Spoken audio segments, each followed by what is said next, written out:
everyone we ask that everyone adjust their Zoom so they have speaker view. If you can take a minute to do that, there should be a little grid up in the right upper corner of your screen where you should be able to adjust that. So we're really grateful that you're all here tonight. We're here together and we're looking forward to hearing from our speakers. We'd like to begin by welcoming everyone. We're joining you tonight from the unceded ancestral lands of the Massachusetts, a people whose wisdom and right relationship with the land and its creatures can and should be a model for all of us. May we all learn to follow their lead, coming to see that we are but a part of a larger ecosystem that is our world. And Happy New Year. At this time of year, all along the northeast coast, hundreds of thousands of flashing silver fish, herring known as alewife and blueback, are making the arduous journey upstream from the ocean to the lakes and ponds where they were born. There, they will spawn the next generation that will head out to sea at the end of the summer. I mention all this because this wondrous migration, which is now in full swing, marks the Wampanoag New Year. Happy New Year to all of us. I'd like to pass it on to Robin Kuttner, who's going to welcome us here this evening. Welcome. My name is Robin Kuttner. I'm a member of the Reparations Committee. The Reparations Committee of the Mystic Valley chapter of the NAACP was formed through the vision of Chiffon Wong in 2019. Our mission is to pursue national, state, and local opportunities to repair the harms of slavery and its continuing impact through education and action.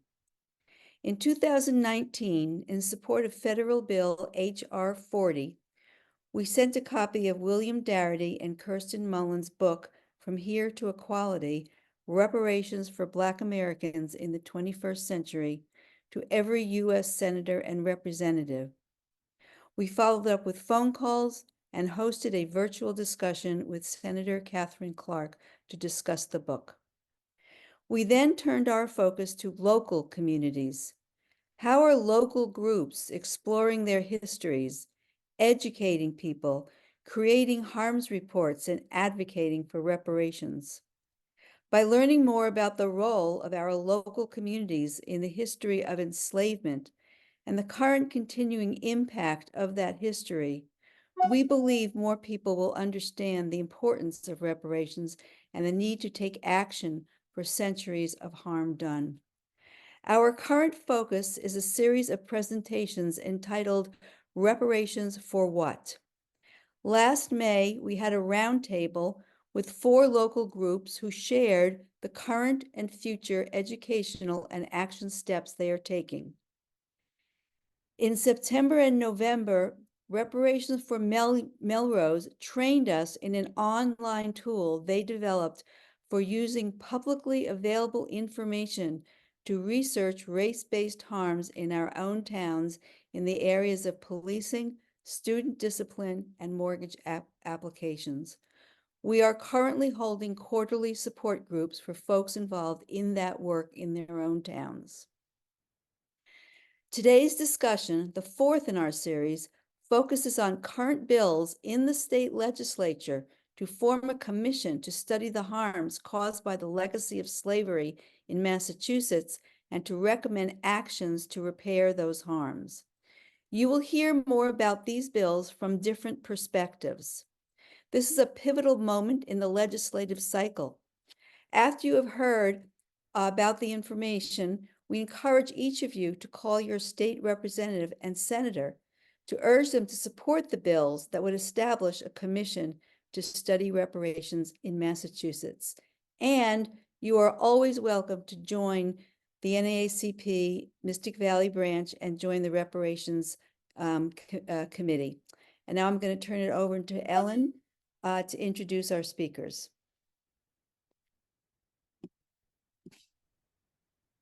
Hello, I'm Ellen Lee, and I'm also a member of the Reparations Committee. These issues are complex issues with lots of positions, and there's no one path on this.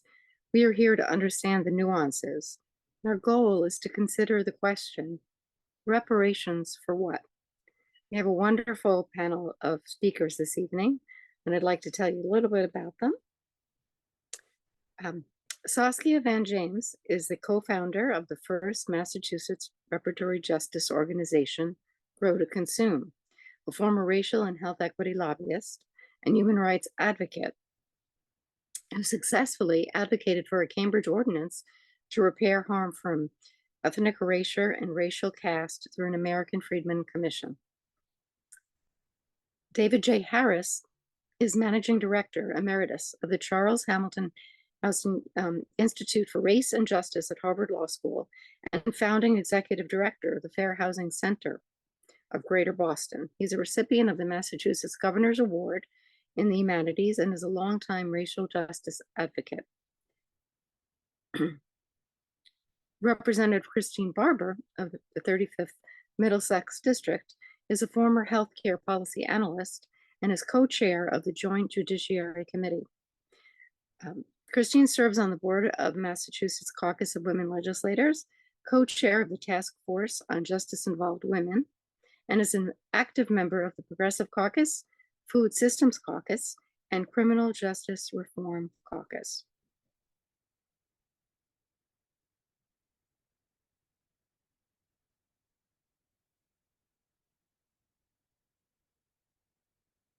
And do we have Representative Barber with us? Hi, this is her Ada Didi. I'm sure she should be joining any moment. Okay, great. Yeah. Okay. Well, I just wanted to be sure to welcome her and to thank her for joining us this evening. And we have a couple of questions for her to be thinking about. To start by summarizing the bills and bringing us up to date on their status. There's a lot of things involved in the bills, and it's really helpful that she'll be joining us to help us understand, to break it down, and to enhance our awareness and understanding of what's involved. And we understand that the two bills are now in the Joint Judiciary Committee, for which Representative Barber serves as co-chair.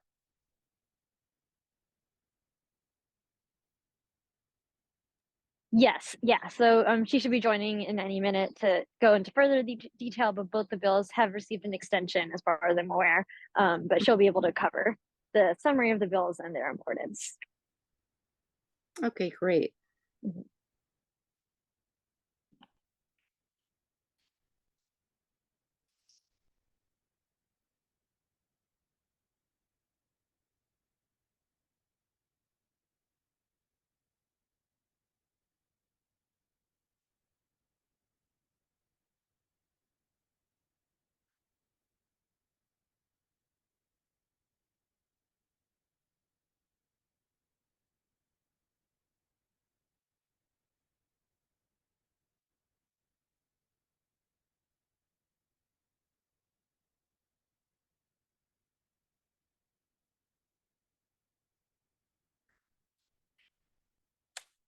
We want to obviously maximize our time together.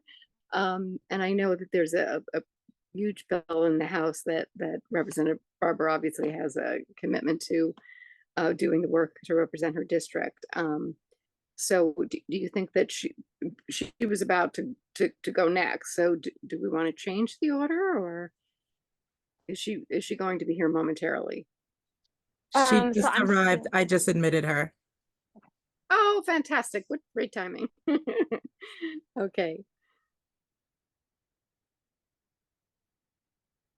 Oh, yes, I see her now. So just to reiterate, hi. We're so glad that you could be with us this evening, Representative Barber.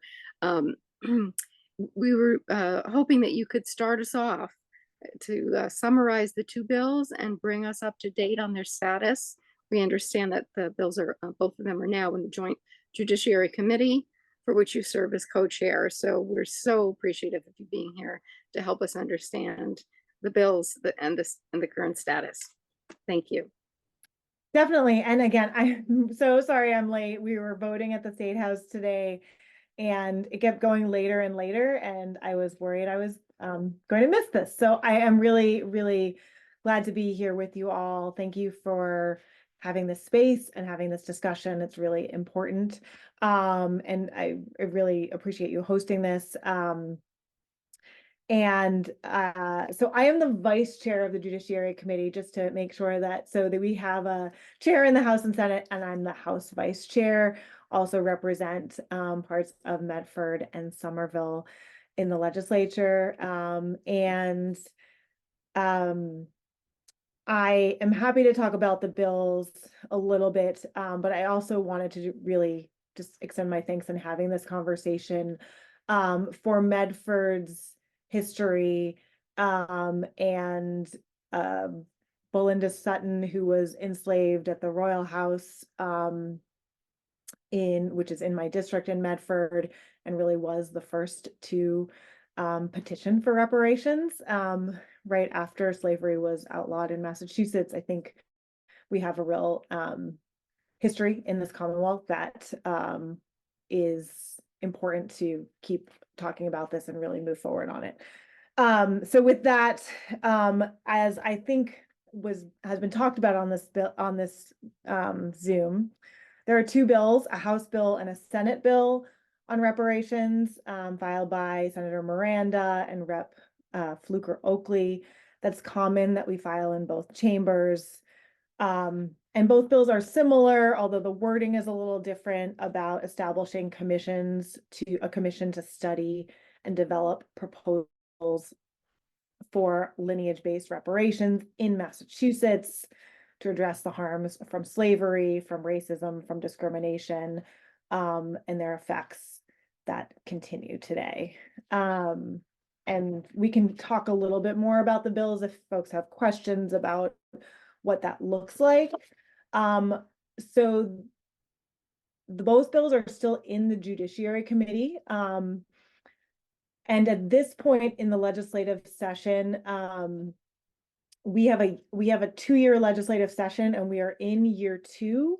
So the fact that the bills are still alive in year 2 is good. Many bills that I am working on or filed are not, have been sent to study, which means that they're dead. So these bills are still alive. They're still in committee and are being worked on. But we do need them to move out of committee to get to the floor for a vote.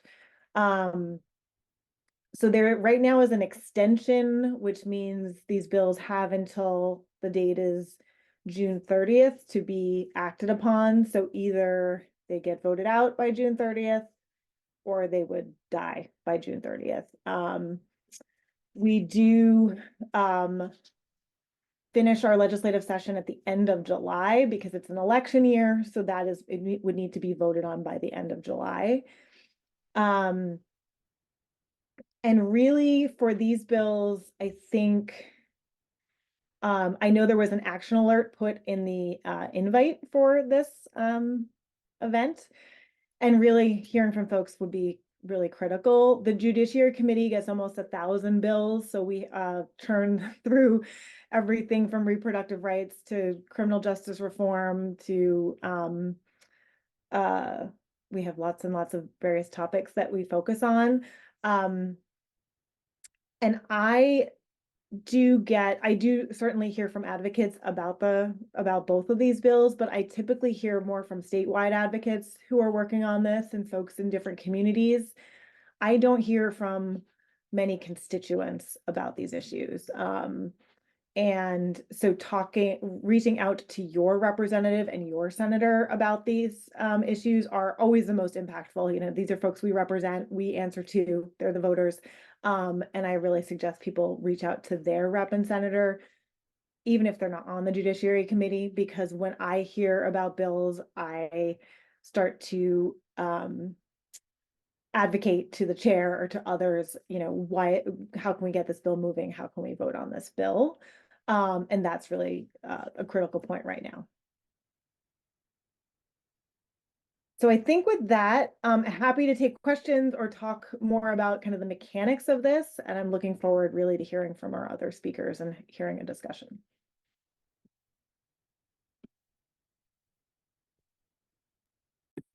We have a couple of minutes. I just wondered if you could say something more, give us a little more information on the bills for those who are unfamiliar with them. Sure. And as I mentioned, they're a little bit different,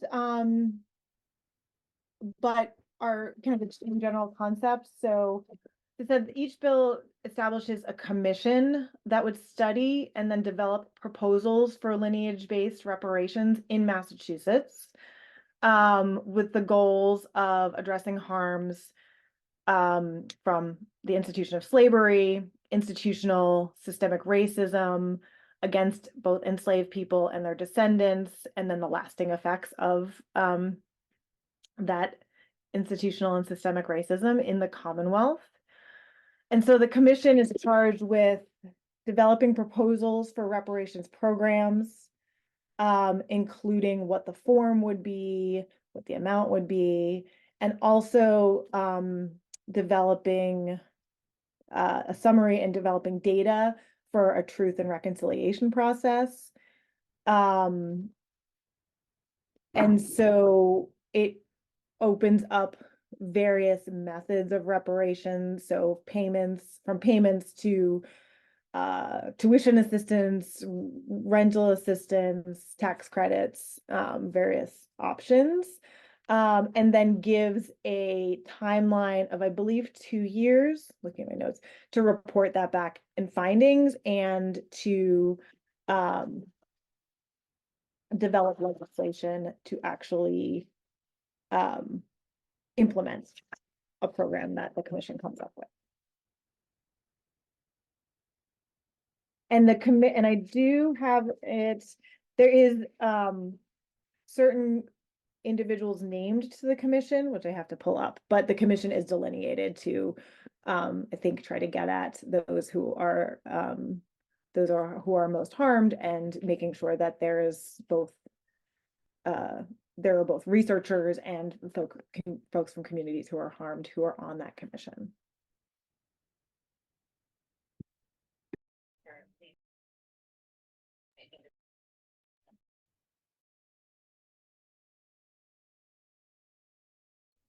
I see we have a question. Kathleen Anderson has her hand up. Okay, go ahead. Yes, my name is Kathleen Anderson, as you can probably see on your screen. I'm one of the members of the Massachusetts Reparations, or the Massachusetts Black Reparations Commission. We have been working with Senator Miranda on the bill. I just want to make a correction. The House bill does focus on lineage-based. The Senate bill does not. So it's important that we have that understanding. Thank you. I appreciate that correction. Thank you.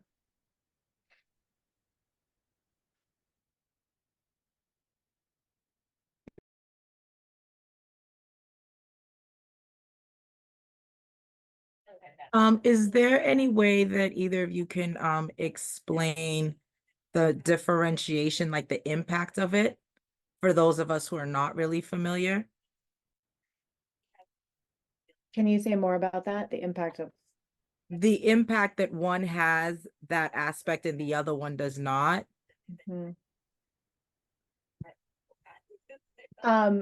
I don't know that I am the best person to explain that. I think there are other experts on to talk about. I believe it's who is harmed and who are we talking about when we talk about reparations. Thank you.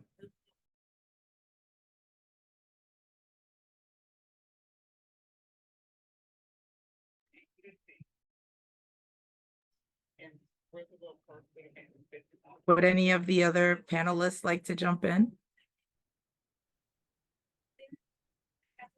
I can explain the difference between the two bills. So 1053 is on the Senate side, and that bill actually intertwines lineage with race. So it says African American / US freedmen, so it acknowledges both. The bill actually is like it has a lot of language that's on the House side. However, it's a very rushed bill. If you actually read it closely, instead of it saying like the state of Massachusetts, it says the state of California. So it was like very much written in a rush. And the on the House side, however, this bill is like, you can see that this bill was written meticulously, like it was very much paid attention to when it was written. The impact in between the two is that because there's more details, and as far as like the harm reports, and like being very, very detailed, that if this bill, say, was legally challenged by, say, any extreme conservatives, any European eugenic philosophers within the state of Massachusetts or abroad, the House bill actually can surpass going up to the Supreme Court. The language of it is that conservative, that it would actually meet the requirements, because reparations has very, very, it's based upon human rights. I just want to be clear on that. It's not racial justice.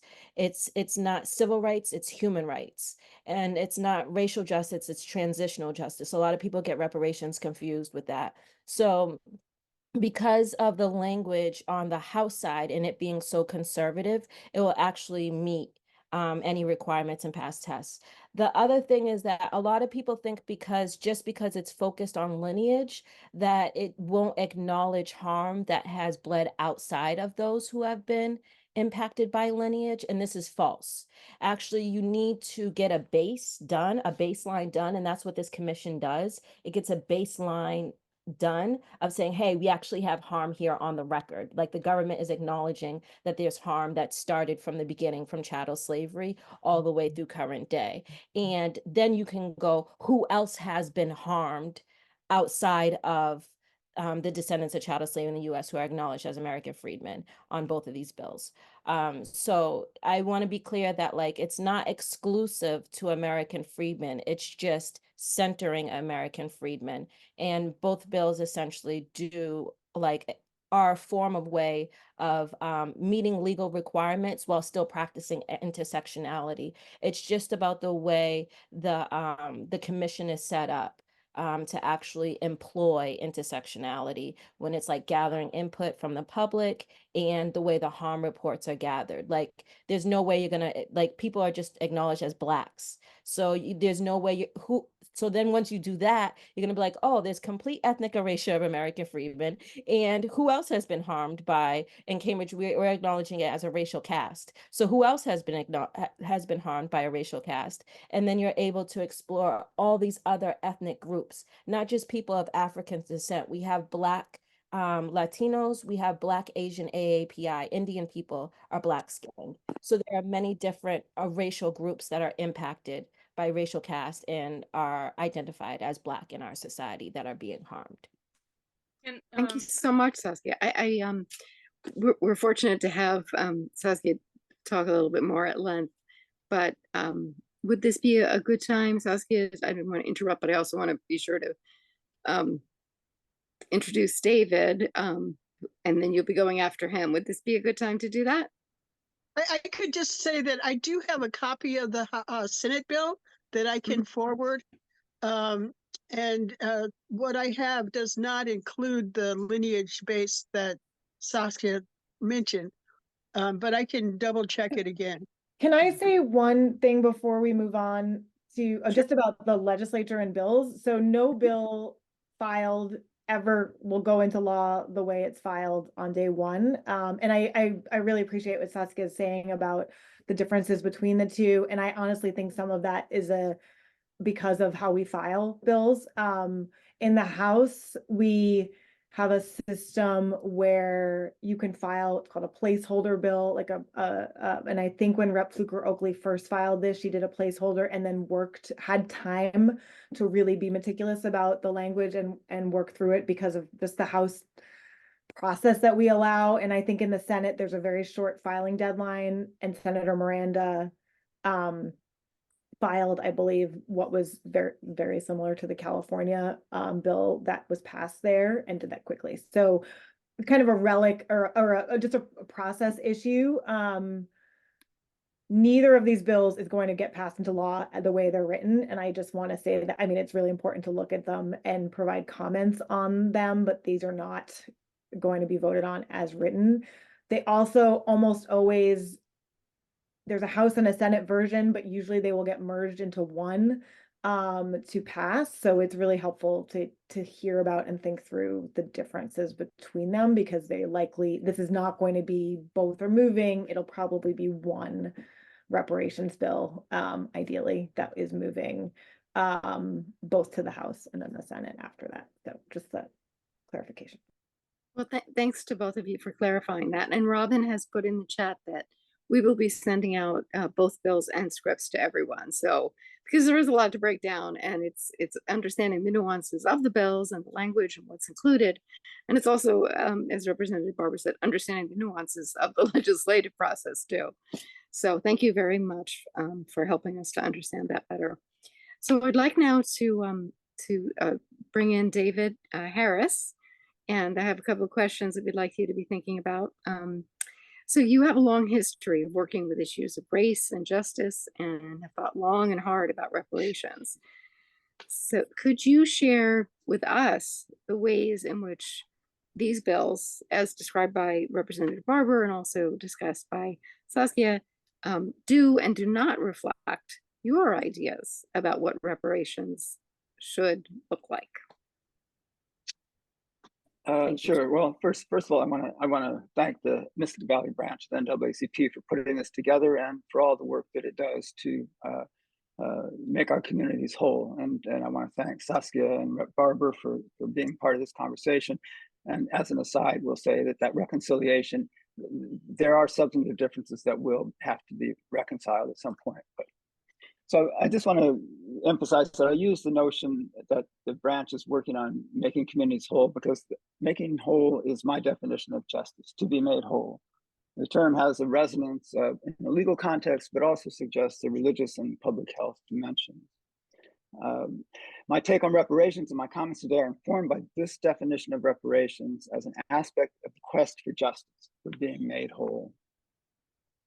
I began doing work on this before one could use the word reparations in polite company.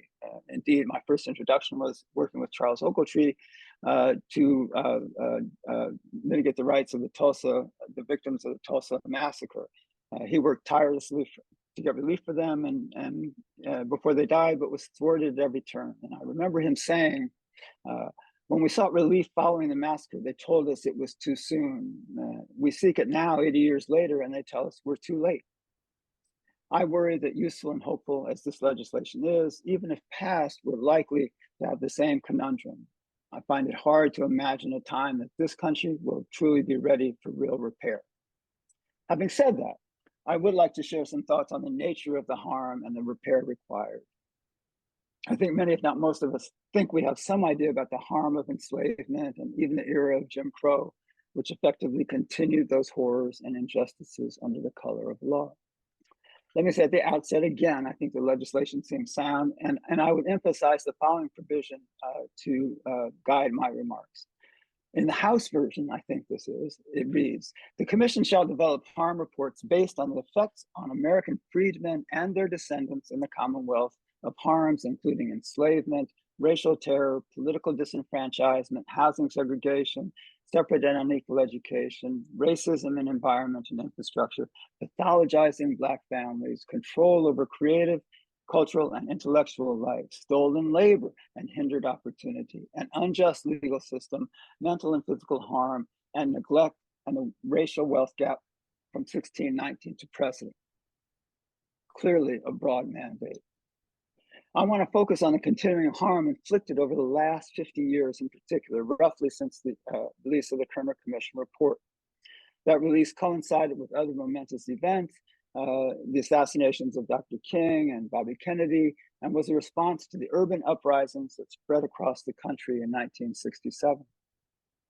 Some of you, sadly, have probably heard me give this rap before, as I focused on it for some time, and I apologize to you in advance, but hope reconsidering the issues raised by that report and a belated response to it can help us find the path toward that more perfect union we see.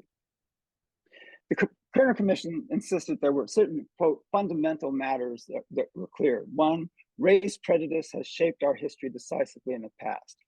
White racism is an ongoing culprit, and the sense of many Black Americans that the persistent doctrine of white supremacy and its influence on the definition of the place of Negroes in American life. The Commission warned, quote, the nation is rapidly moving toward two increasingly separate Americas, a white society principally located in the suburbs and a Negro society largely concentrated in central cities, which in the language of the day, they identified as ghettos. I always found it a little confusing that they said that we were moving toward it when I think, in fact, in 1968, we had already arrived there, but I think the point is made. They went on to say, quote, what white Americans have never fully understood, but what the Negro can never forget is that white society is deeply implicated in the ghetto. White institutions created it, white institutions maintain it, and white society condones it.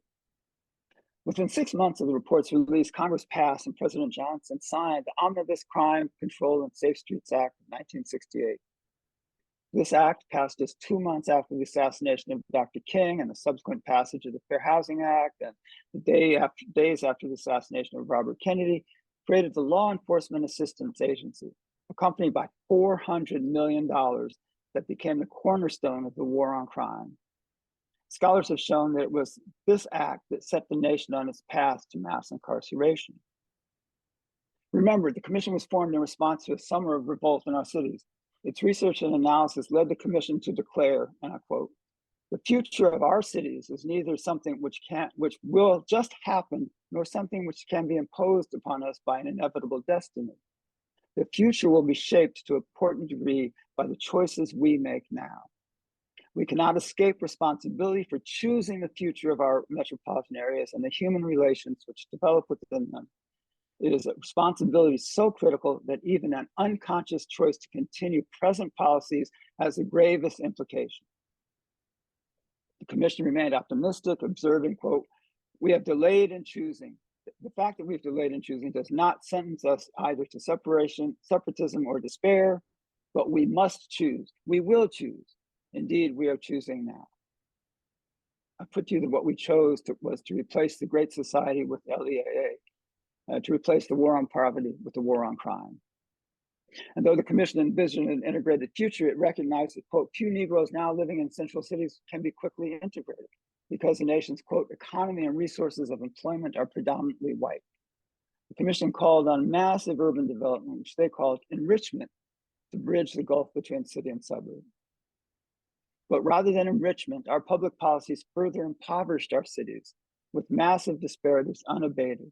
We embarked on policies crafted and created by government, academy, philanthropy, and business, which increased rather than decreased what we know as the social determinants of health. Those determinants include virtually every aspect of life. That litany of issues discussed in this bill, from housing to employment, environment to nutrition, with gaping disparities were laid bare by the COVID crisis. When we spoke of broken windows, it was to justify more policing, with little thought to fixing the windows themselves. I know my time is short and I can't go into detail, but I would argue that the focus of repair should be on the community level. We should seek, demand, in fact, that our effort and expenditures must include making our communities whole. At the Houston Institute, we called this community justice, which had at its core the premise that our communities contain within them the knowledge, experience, understanding, compassion to identify the problems we face, craft and implement solutions, and evaluate the successes of public policy. To be made whole, we must provide sufficient funds for those working directly to build our cities anew in accord with the mandates of the Kerner Commission. Without such a focus, I fear we will repeat the lesson from 1968. We can discuss and ponder reparations for individuals, but until and unless we address these larger issues, we can never heal and recover from the harm wrought over the centuries. Kenneth Clark, who, along with his wife Mamie, designed and conducted the Dow test at the heart of Brown versus Board of Education, testified to the Kerner Commission, and in reflecting on this experience, he lamented, "I read the report of 1919 riot in Chicago, and it is as if I were reading the report of the investigating committee of the Harlem riot of 35, the report of the investigating committee of the Harlem riot of 43, the report of the McCone Commission on the Watts riot. I must again in candor say to you, members of this commission, it is a kind of Alice in Wonderland with the same moving picture reshown over and over again, the same analysis, the same recommendations, the same in action. I would submit to you that we remain in a wonderland, and whatever was owed in 1968 has accumulated considerable interest, compounding with every day we fail to heed the Commission's dire and practical warnings. We can call it reparations, we can call it ghetto enrichment. By whichever catchphrase we choose, it is nothing more and can be nothing less than justice. It is time to make our communities whole by all means necessary. Thank you.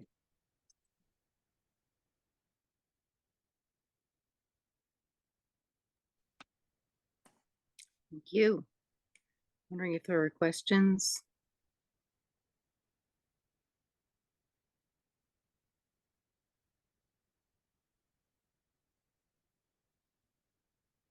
A lot to absorb there.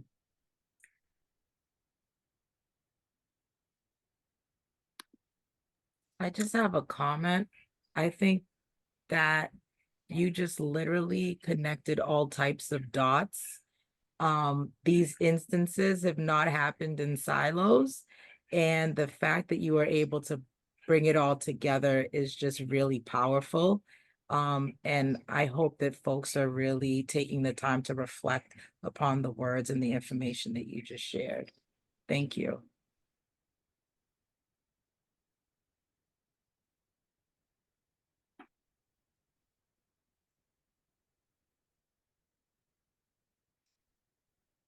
You know, I'm looking forward to being able to hear it all over again. It's yeah, thank you so much. So for our final panelists, before we have further discussion, so Saskia, as someone who has been on the front lines of reparations efforts locally, having recently got the city of Cambridge to establish a Freedmen's Commission, could you share with us the ways in which these bills, as described by Representative Barber, to continue what you started a little while ago, these bills do and do not reflect your ideas about what reparations should look like? Sure. First, let me share that I am a multi-ethnic person. I am a descendant of chattel slavery within the US, and I acknowledge that as being American freedman. I'm also Honduran, Garifuna. So I am a descendant of a new settler, a Black immigrant here from Honduras. And on my father's side, I can trace my lineage down to the village. And I know I'm Garifuna on that side. On my mother's side, I'm from Virginia by way of Tennessee. And so I'm American freedman on my mother's side. So I want to share that I have a multi-ethnic view on this issue that we're sharing here. I think that's very important as we're speaking and we're sharing thoughts on this, that people share their ethnic identities on that. And when it comes to these two bills, one of the, a lot when it comes to reparations is that people think it's racial justice, and there's like no public education on human rights and transitional justice. So I really feel like when I speak on these bills, I'm speaking from a place where a lot of people don't have the same shared knowledge as me. And this is a travesty. This is a great harm in and of itself. And I don't have the time to share all of that knowledge. in this time frame. But I do want to share a few things because they do pertain to these bills. And I think it's really, really important we grasp what I'm about to say as what I think is missing from these bills. And one of the things I want to share from you is on the website for the National Museum of African American History and Culture. And it talks about the historical foundations of race within the US and how race is a social concept that was designed like in the mid 1600s. And there's a quote by David. It says, "The world got along without race for the overwhelming majority of its history. The US has never been without it." And then it goes on to say, race is a human invented shorthand term used to describe and categorize people into various social groups based on characteristics like skin color, psychological features, and genetic hereditary. Race, while not a valid biological concept, is a real social construct that gives or denies benefits and privileges. American society developed the notion of race early in its formation to justify its new economic system of capitalism, which depended upon the institution of forced labor, especially the enslavement of African peoples. To more accurately understand race and its counterpart, racism is interwoven into the very fabric of American society. And it goes on to explain more about the invention of race and social construct. I'm not going to read all of that to you guys. And it even goes on to explain how white had a different meaning as well, too. But I won't go, you can, I cited the website so that you can Google it and read this for yourself because it's very, very good information because it educates us on the fact that we are perpetuating European eugenic philosophies. We are in danger. There is no way we can repair harm by upholding the justification of chattel slavery. And capitalism has just moved us from chattel slavery to wage slavery. That's what we're in today. People are not making a livable wage while working, right? So we had a civil war and we said no more chattel slavery. Now we're dealing with wage slavery. And it's not by skin color anymore, and it's harming so many people, but it's more profitable for the 1%. So that's, capitalism, European eugenic philosophies, and European eugenic philosophies, the invention of race was designed to keep us fighting against each other, right? It was designed to keep the everyday people from coming together to fight against the 1%. It's a total social construct, but it's profitable for some Blacks. For some Blacks, they benefit. They're able to operate as overseers within their Black communities, and they're able to decide how much funding and who's getting funding because that money is being trickled through from white people who believe in European eugenic philosophies. So we have a very dangerous state that still exists within the state of Massachusetts. And when it comes to these two bills, the things that I really wish was a part of it, one is acknowledgement that we have a racial caste. There is no way around it. When you look at your federal census, white is it stayed white. What is white? I can't go to a white festival. I can go to a Greek festival. I could go to Italian festival. I could go to many, but what is white, right? So our European people are not doing anti-racism work. If you are still identifying as white, then you have failed the basic barometer test. You're not white. You're a human being of European ancestry with white privilege because we're living underneath a racial caste. And so therefore, I'm not Black. I am a human being of African ancestry and Latino ancestry and European ancestry and Native American ancestry that is being harmed by a racial caste. And so when we are only acknowledging people by their skin color, we're committing great harm. We're also committing great harm when we think that Black people are only in Africa.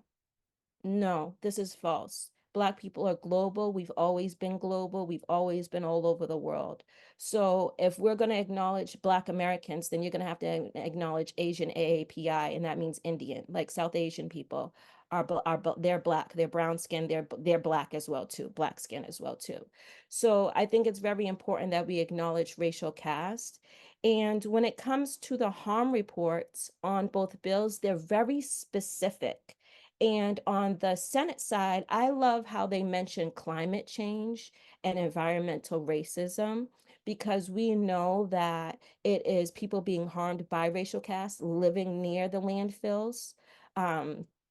And being harmed by climate change, poor air quality.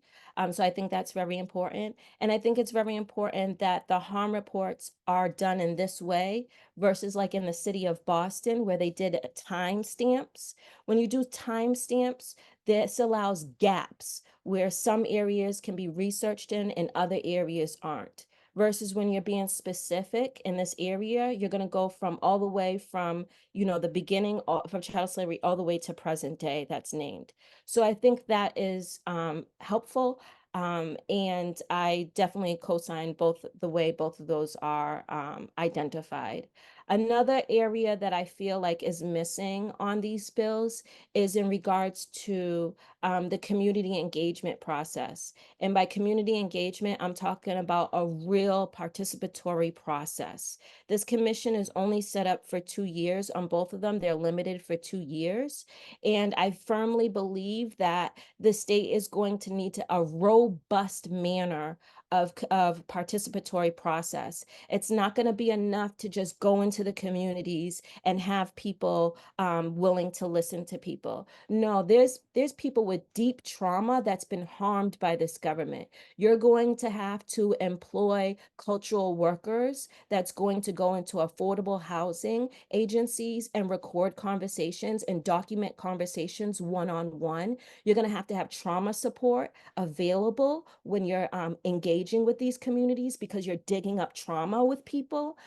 You're also going to have to get virtual collection. You're going to have a website dedicated where people can actually go there. So you're going to have to think about this through an intersectional lens where we have our elder folks like having a phone number where they can call in. You're going to have like a website where people can virtually log in. So your disability justice is being included in the participatory process. You're going to have to think about this the state is going to have to think about the participatory process in a very well-rounded manner. And I do believe that both bills are missing that sort of language, that reparations is a participatory process. And so we're going to need a participatory process. Ultimately, neither bills mention what's going to be needed to actually implement. And I want to be very clear. They can give recommendations. These commissions can give recommendations, but that's all they can do is give recommendations out of it. And so the people are going to have to be educated on what would those recommendations go to, where would they go? Because right now we have a state that has a state office for Native Americans, a state office for immigrants. In the city of Boston, there's an Office of Cultural Affairs, which services funding for the Caribbean, Latino, and Asian AAPI community.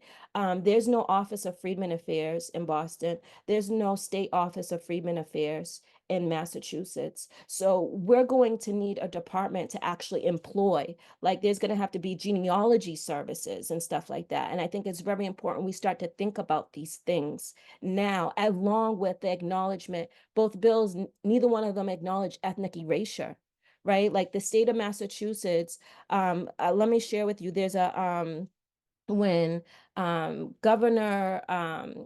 State Senator Charles Sumner, when the Freedmen's Bureau passed, he gave a speech, and over 50 times he referred to the descendants of chattel slavery within the US as freedmen.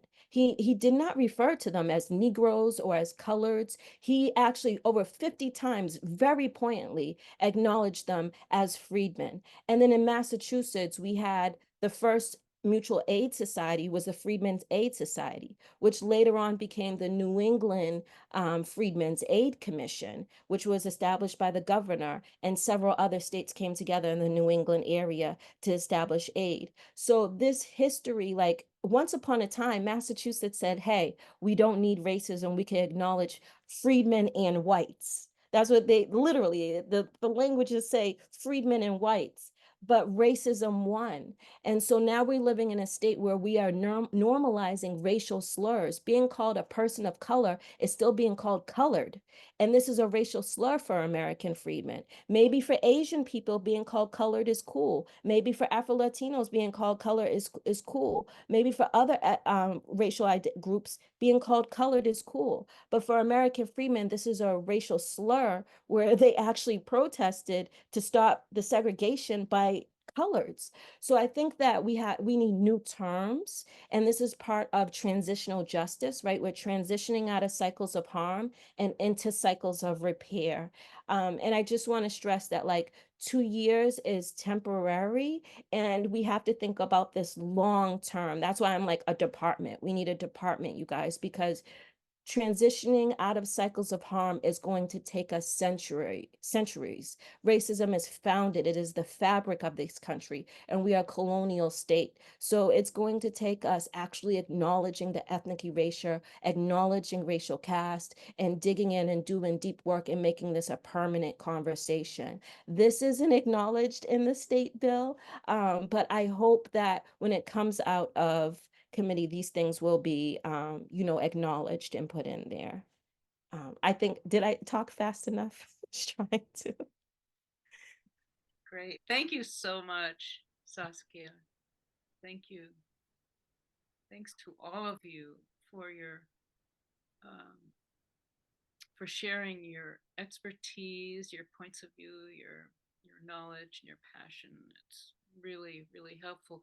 We wanted to set aside like a bit of time now for the three of you to chat with each other, ask each other questions, because you're coming from different points of view, and we're just interested in being flies on the wall while you talk amongst yourselves. So thank you all so much. Really appreciate this. Absolutely. Yeah.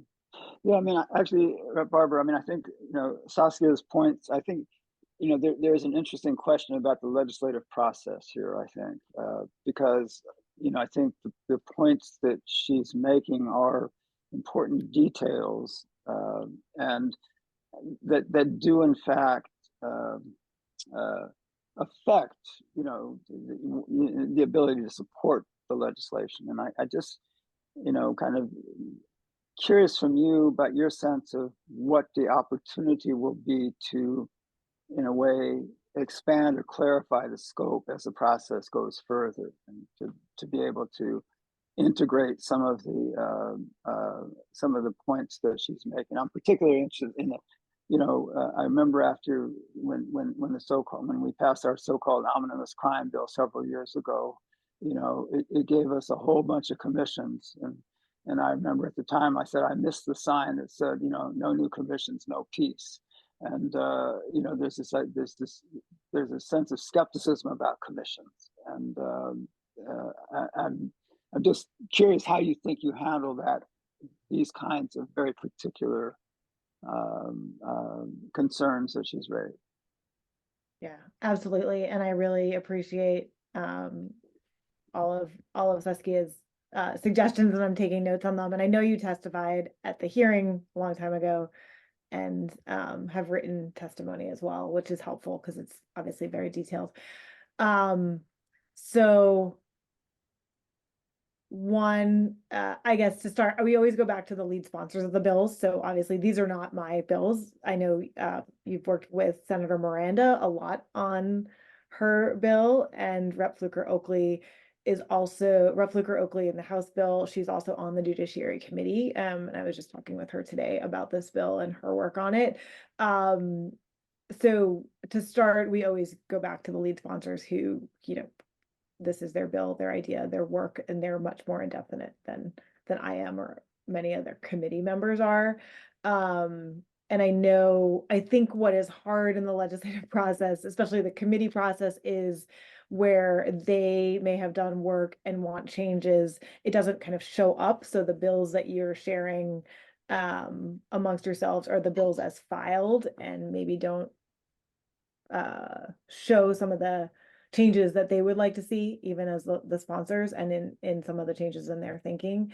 As one, I definitely hear you on the commission piece. And again, I didn't file these bills, but my sense from looking at, I know California, I believe New York has passed a reparations commission as well, and you all probably know better than me that some of the models in other states that have done this was to have a commission to talk about how to implement this and then to implement it. And I haven't followed in California or New York how that's going, if that's actually yielding any results. You're smiling, so probably not. But I've seen commissions do both. I've seen commissions created and nothing happens. Sometimes they don't even meet. I've seen commissions where there's a clear goal, clear focus on what needs to be done, and it happens and legislation comes out of it. So I think it depends on how it's written and also some of the political will behind that commission. But defer to both of you on kind of the best ways to do that, and then also back to the sponsors on their ideas on this bill. I can share that the California State Commission, they actually were extremely successful in regards to their harm report. Their harm report is phenomenal. It is like mwah, chef's kiss, and it's actually the basis for both sides. So if you look at the House bill and the Senate bill, the language from that is derived from California's harm reports. It is like excellence is the setting that California has set that other states should be looking at. So I think that, that's important, like out of everything else is important. One of the other things I have been watching California a lot closely is that their commission, their state commission, works with local advocacy groups. So there was a lot of money put forth in RFPs towards local advocacy groups, multiple local advocacy groups, not just your popular ones, not just the political favorite ones. No, the small grassroots ones who actually are Black led, Black founded, and have ties into Black communities. Those organizations got RFPs to work with the state commission as part of doing outreach and engagement. So I think that's really important. And then cultural workers, also called artists, worked with the commission as far as raising advocacy and educating people on reparations in tandem. So there was multiple, when it came to community engagements, there was multiple like RFPs that went out specifically on the community engagement portion that I think is like a success story, as far as engagement. Could there have been more done? Absolutely. I named some of those things, but I think in that area, it went like really, really well. So I can share those things. I apologize. One of the things that I do feel like should be recognized in these bills is that the descendants of chattel slavery within the US still have loss of sovereignty. And this is being completely ignored and overlooked in this conversation. And it's pretty alarming to me because we're in a state of, we're living in global capitalism now, where the US has infrastructure in multiple countries. Again, I'm Honduran. And so what I'm able to do as a Honduran person is I'm able to go back to my homeland and leverage and establish a business there and then import my products into this country and make a huge profit, and then me and my family there can live extremely wealthy. However, American freedmen do not have an economic base. They did not even get their 40 acres. they are forced to live at the same cost as every US citizen. And so because they're not tax-free citizens, they don't have an economic base to support them, they will face perpetual harm and continue to slide into an economic death unless loss of sovereignty is acknowledged and there's special conditions set for them, like no taxes, 40 acres that are tax-free, housing grants, full value for American freedmen. Things like this have to be established. The Color of Wealth report is like $8 per American freedman, $12,000 per Caribbean, then $247K. And a lot of people don't know that wealth difference between the American freedmen and the Caribbean community. And this is, as a Honduran, I can tell you, it's because we're able to use our homelands to subsidize and develop products to sell here within the country. So we're able to leverage our sovereign homeland to subsidize us for a livable wage in this country and sell products at market rate value within the US. American freemen do not have that privilege. So this has to be acknowledged within the conversations. And I'm just really passionate about that because there's several cities that acknowledged our Caribbean community and cultures, and we celebrate the Haitian Revolution. We celebrate them overcoming their overseers. The conversation is not the same for American freedmen. And this is a very gentle conversation that needs to be had because anytime they dare to speak up, severe backlash occurs. So I'm very, very protective over them. Again, I'm Honduran, but I see the stark difference that happens. And I'm like, hey, if we can celebrate the Haitian Revolution in multiple cities across Massachusetts, why can't we even begin to have conversation about loss of sovereignty for American freedmen? The juxtaposition between the two actually is causing great harm. And I think we need to tackle that as part of the conversation in reparations.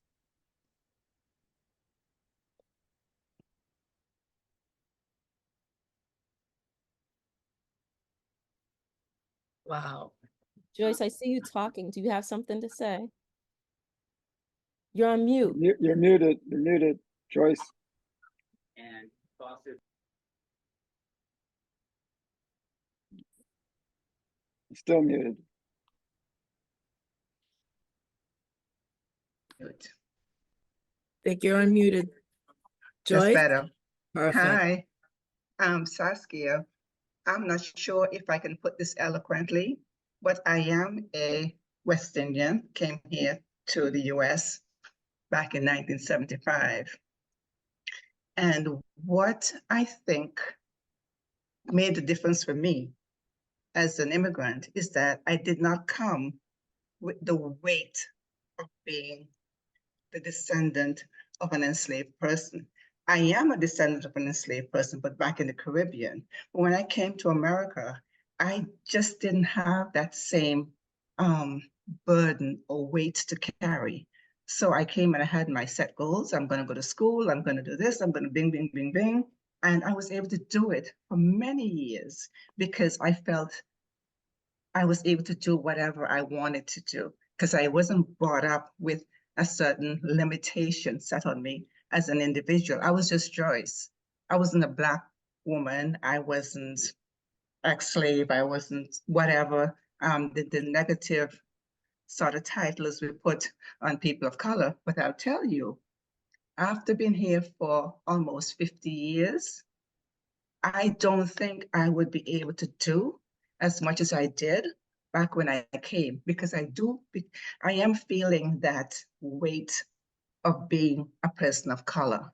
I feel it in so many different ways, and it's really sad to me because I no longer feel as free and capable and able as I used to. When white folks treated me badly back in the 70s and 80s, I thought, what's wrong with you? What's your problem? But now it goes to a much deeper place and it's much more painful. So I can relate to why African Americans who were born and raised here have such an awfully difficult time getting ahead because they just never had a chance to sort of gain any foothold. And you said something about feeling very protective. of African Americans born and raised, and I do too. I will go to bat for them so that no one says anything negative about the African American in my presence, because I would not stand for it. Just because you came here coming from a different environment and feeling more empowered and able and capable doesn't mean that everybody had that same privilege growing up. So that's my 2 cents. Thank you for sharing that, Joyce. That's like, just thank you. I just want to say thank you so much. You're welcome. You're welcome. It makes a difference. It does. It does. It does. Yeah. Yeah. And knowing other people see it the same way, like we feel it, we see it, and it wears Right. on you. It takes time, but you're living in a racial caste, and it wears. Right. It begins to wear on you. And I'm so happy I had my daughter back when I called myself uninformed about racism, because I just zipped her through, the system. And now I see her doing the same with her kids that were born and raised here, but the dad is African. So there is that sense of an African sort of underpinning to them. And she's on it, I'm on it. And so their chances is also going to be equally better than if their ancestors went from another place. This stuff is serious.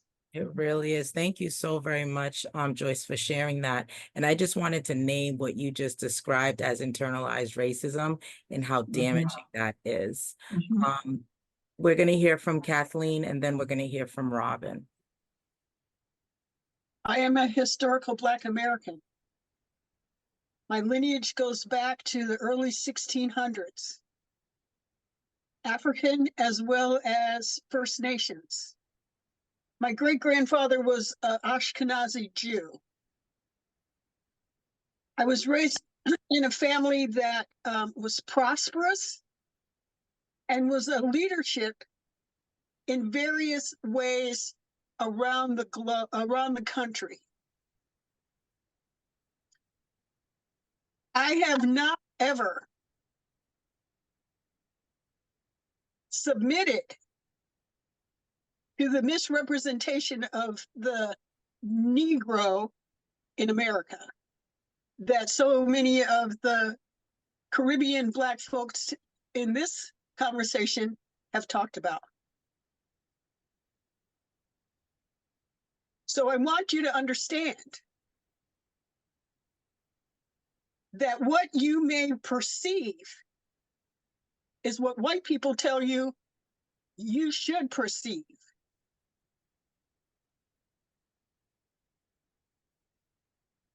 And it's not necessarily what Black people want you to perceive.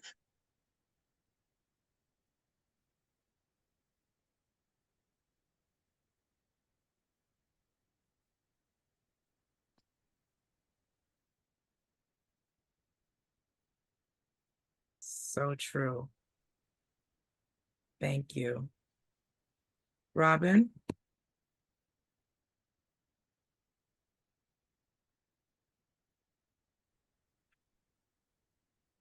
I wanted to ask David, because you had talked about reparations in terms of building up communities. And I'm wondering how that fits with these experiences and self-perceptions and other perceptions that have just been described in terms of part of being a community that is, labeled from the outside.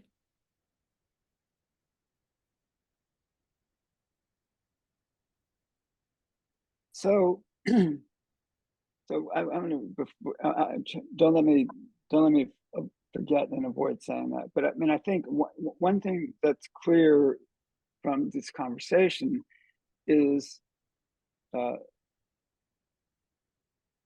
it's hard to imagine.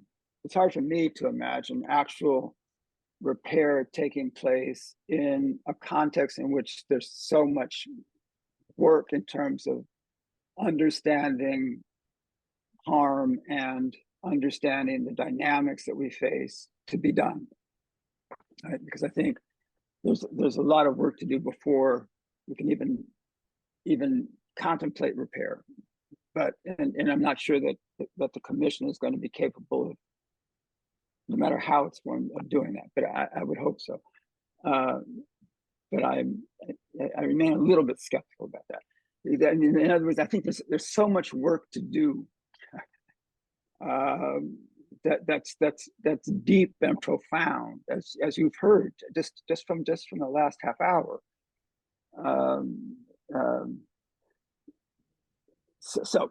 But in any event, I will say that from my perspective, I think, to Saskia's point, I mean, what's interesting is in this cauldron of the United States, when I talk about communities from the perspective, from the kind of social perspective, it is a community. It's monolithic. It's it's not as if people look at any particular neighborhood or community as comprised of multiple backgrounds, multiple histories, multiple even national origins. It's looked at as a Black community, right? I mean, I think that's and when when public policies are designed, the interesting, one of the really interesting things that we have to kind of reckon with, is enslaved people were not seen as individuals. To Saskia's point, people were seen as racial objects, right? And wasn't so when they talk about, when I talk about a community, it's because everybody in that community is looked at the same, right? And the harm is spread around, right? So that I don't know who was that Joyce, so the harm, the even as she came here, kind of fully confident, there's a way that this country has of robbing you of that, And when I talked to Saskia on the phone the other day, it's not unique to us, right? We know that when, as I said to her, when people came here at the turn of the 20th century from Italy, and they were asked where they came from, they would name a town. They would name a town in Italy. They say, "I'm from here. That's my town. That's who I am." Their identity was tied to that town. Well, Ellis Island stamped them as Italian, right? They became Italian, and they were robbed of that identity as being from that village, from that town. And this country has a way of creating these things, right? And so I think that the harm that was done to communities was not done. It was done. Well, the repair has to be more conscious than the harm it was. Does that make sense? I mean, I think that's my concern, and the kind of harm that Saskia is talking about, is, also has to be factored in, right? I mean, and it's not as simple as any kind of monetary thing. I mean, there's some ideas that she mentioned that can be helpful, but if the community, let me put it this way, if each one of us were somehow made whole individually, but the social relations of our community and the relationship between our community and the government and between our community and the international scale remained, we would not be free. Mm-hmm. Right? Mm-hmm. So I have this, some of you have heard me. I mean, I have this thing where I talk, in this country, we think of this notion of, we have this notion of opportunity. Forgive me, some of you heard me say this before, but we have this notion of opportunity. We have this notion of there's a door of opportunity. Saskia has the ability to go back and have some success because she has some different assets somewhere else. So she can succeed to a certain degree. And we have this idea that what we need to do in this country is open the door, that there's a door there that we need to open, leave it open, let more people through it, That's our idea of how to solve problems. The problem with that is that for everyone who goes through that door, 100 people didn't get through that door, right? And so for me, the issue is not opening the door a little wider or a little longer.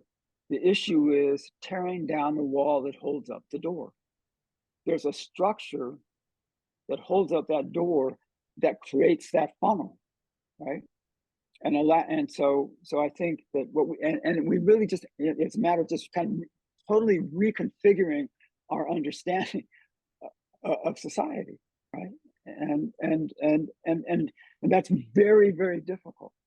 And one of the keys to it, though, is for people like Saskia, who maybe looks like she got through that door to the side of opportunity, to keep coming back to that wall and ask and following the instructions and direction of people on the other side of the wall, saying, you need to attack it right here, right? And not abandon it, not, you know.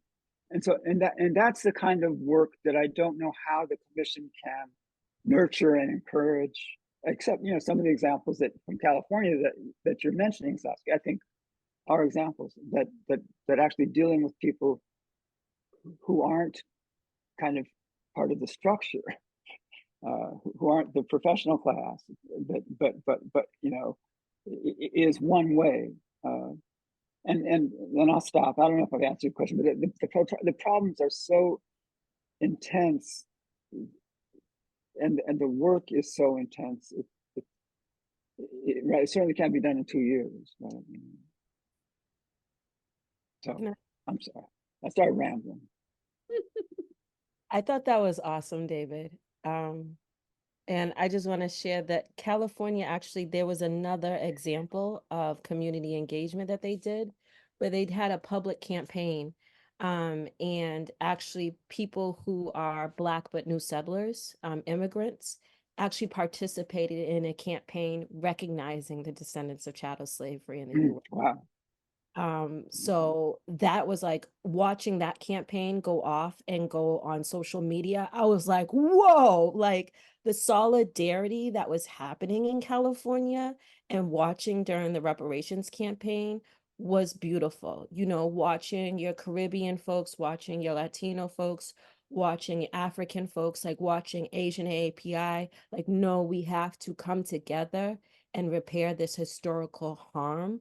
And we have to acknowledge the descendants of chattel slave in the US, and people giving individual testimonies on like why this is important, and it being rolled out on social media was so impactful.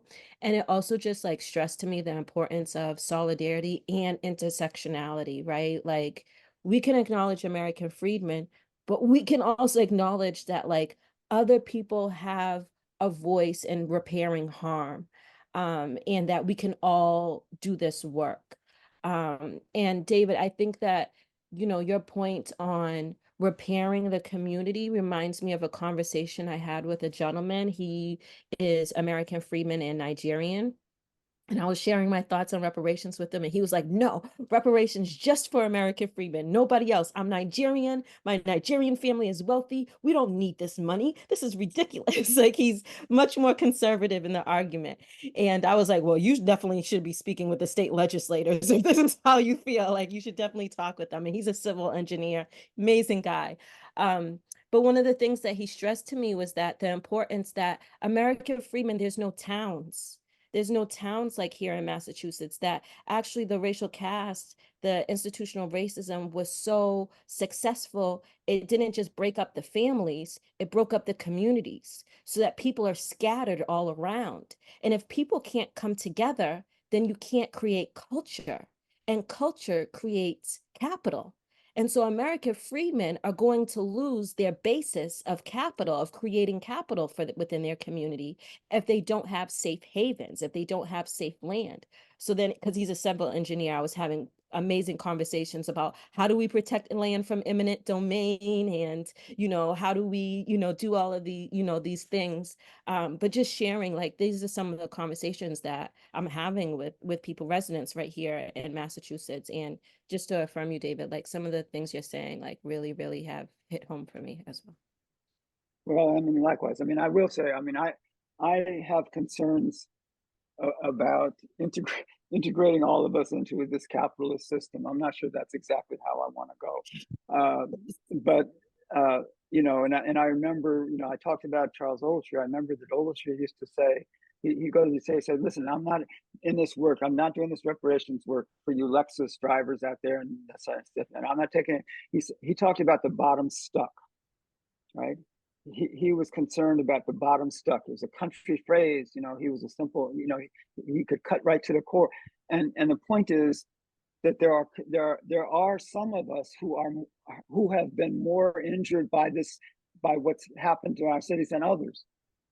So once we start to kind of think about how things are going to go, we need to focus on the so-called bottom stuff. And in turn, and there's another issue here that just in terms of everyday practical issues that we face today, the whole process of gentrification, to your point, there's an interesting kind of dimension here.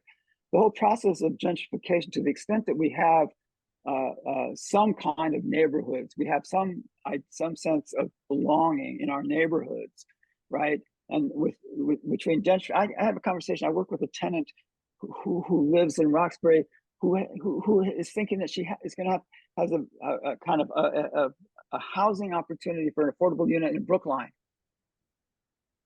And the idea, and so a lot of us think, oh boy, you get to go to Brookline, it's a great community. No, she doesn't want to leave. She doesn't want to leave her neighborhood. She doesn't want to have to go to Brookline, right? So in today's world, the primary fair housing issue that faces us is the right to stay, not the right to move. And we have, and until and unless we start to understand these things in this way, what community means, what it means, what the nature of the inequality between communities is about, what it does.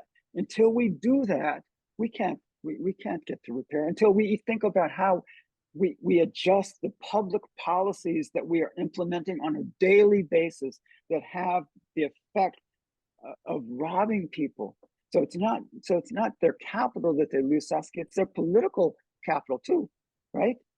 Because people have there's political power in people kind of coordinating their work together. But once you've thrown them out into all these different places, you lose some of that power. Not to mention the culture and all that stuff.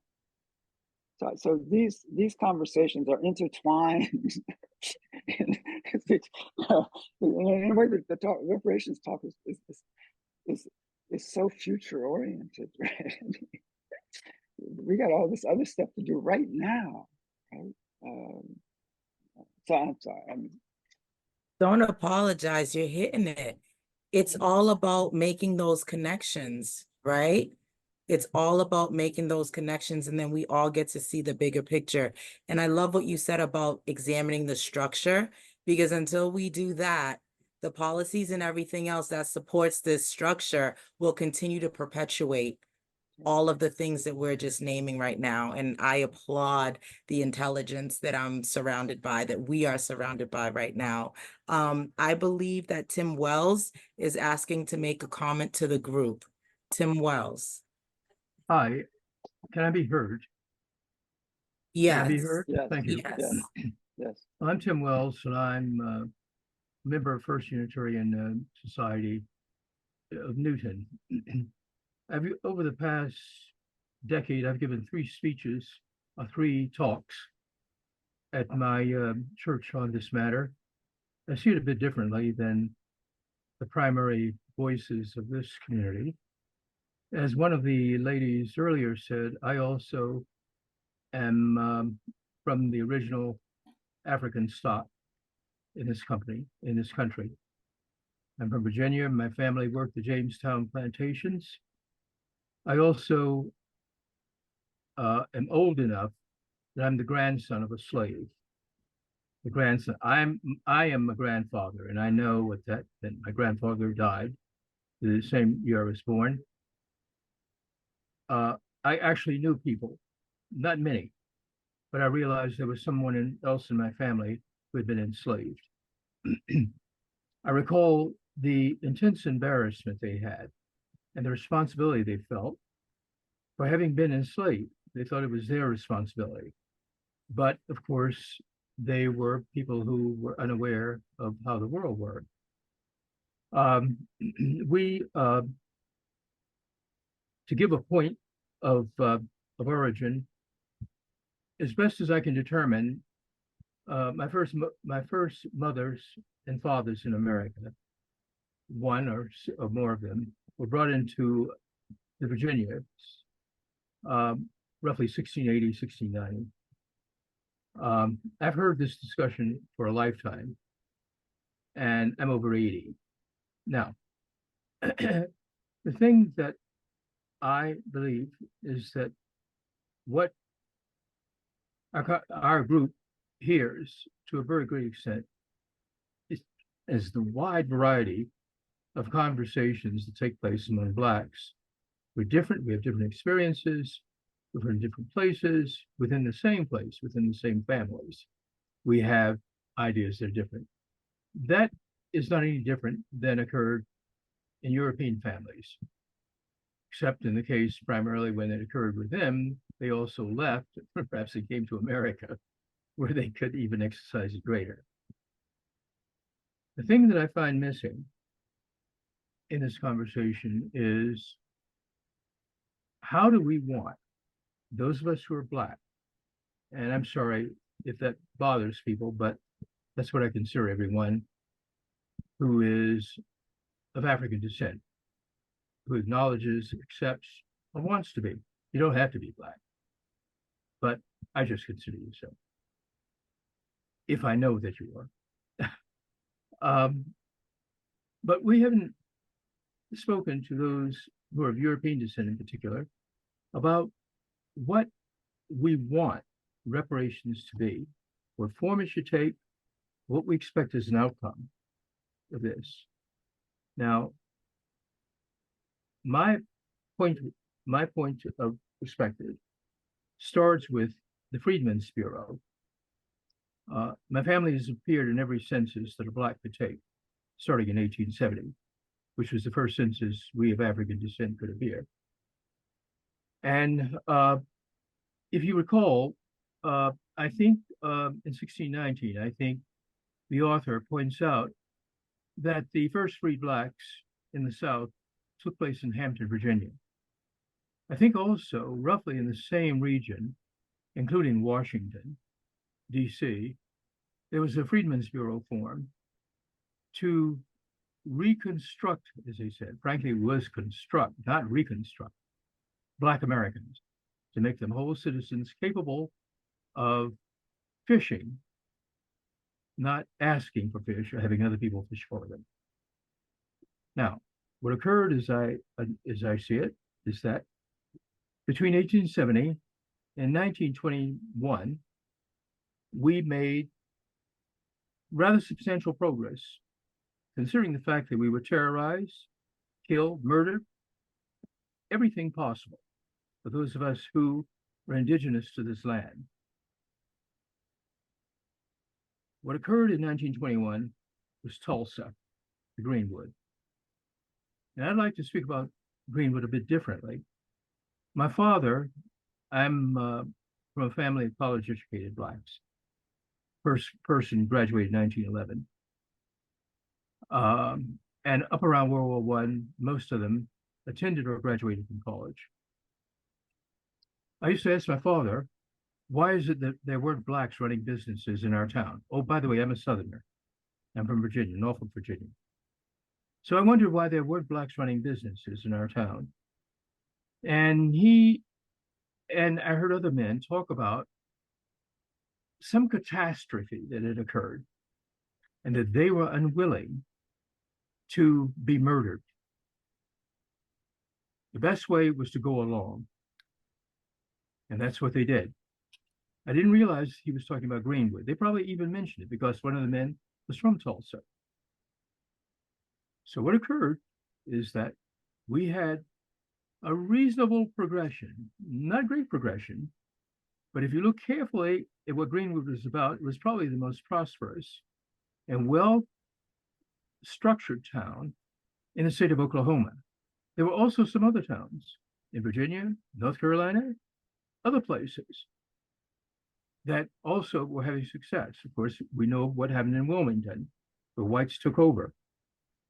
So what occurred out of this is that in 1921, out of fear, intimidation, threat, the most able of our men in particular, because it was a man's world, stopped. Yes, we've had people who came from the West Indies and who perhaps saw whomever they saw. Some of them, in fact, even attended college.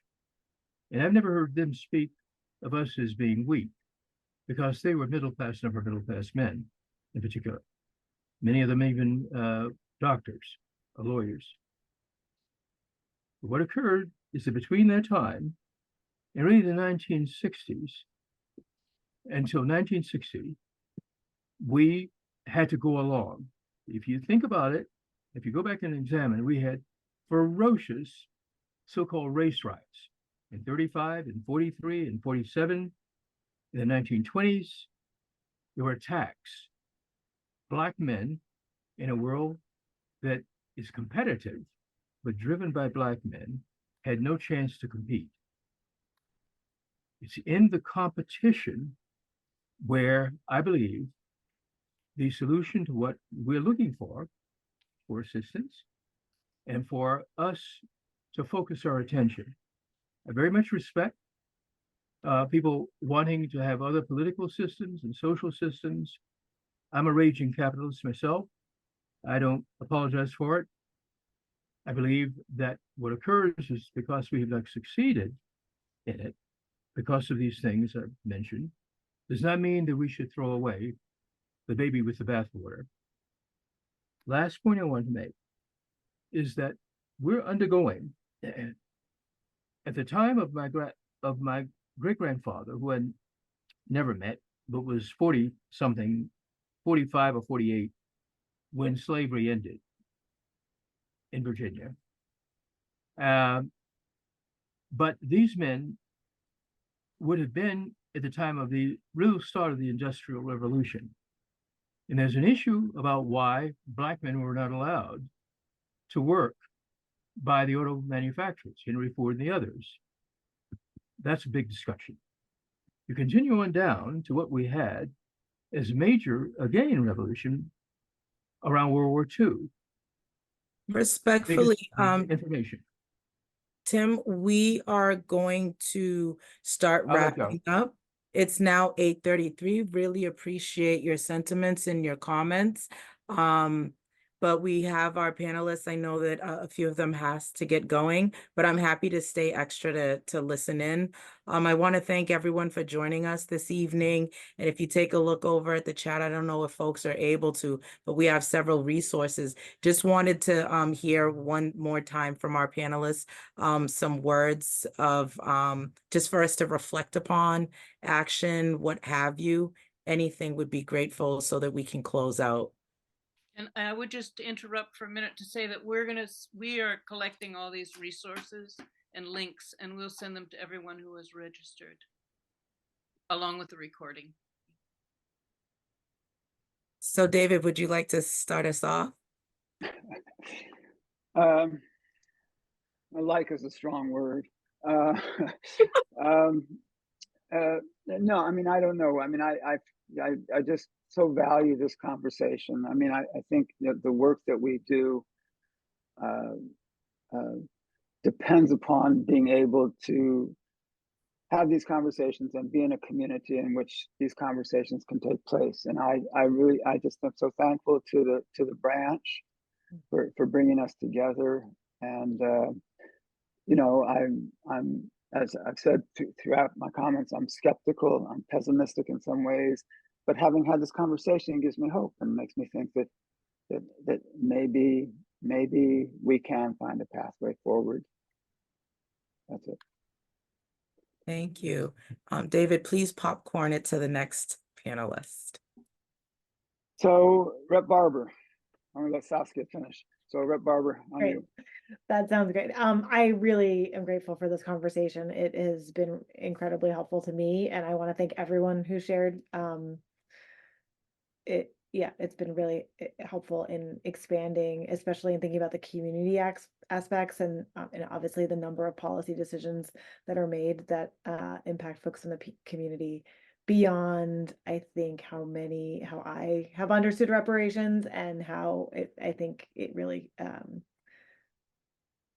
could start to be actual reparative justice and get towards that actual justice space. So I'm really grateful. I would just like to, I think we started talking about the bills, and I think it's important for folks to hear from their constituents that they're interested in reparations, knowing that this is complicated and it's not going to happen overnight, obviously, but even just talking about this with your elected representatives, even, the bills aren't perfect, there's work to be done, but bringing that up is really critical, and fine to make some suggestions, but just starting to have that conversation more, is helpful for me, and I think would be helpful for my colleagues to hear as well. So thank you again for your activism and for your work on this. And Saskia. Great.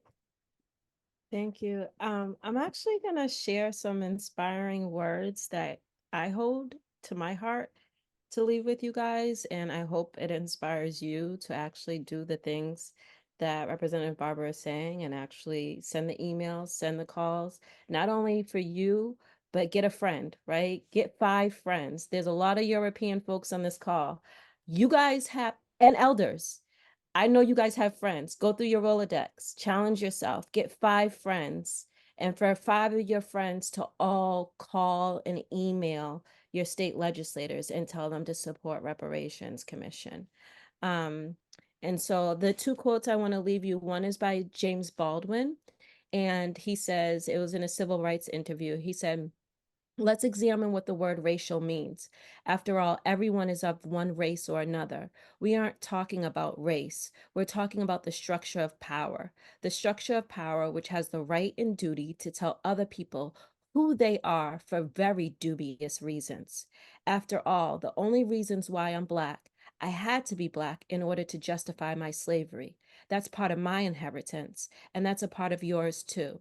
It's got nothing to do with race. It's a way of avoiding history." And then the second quote I want to share with you is from Malcolm X.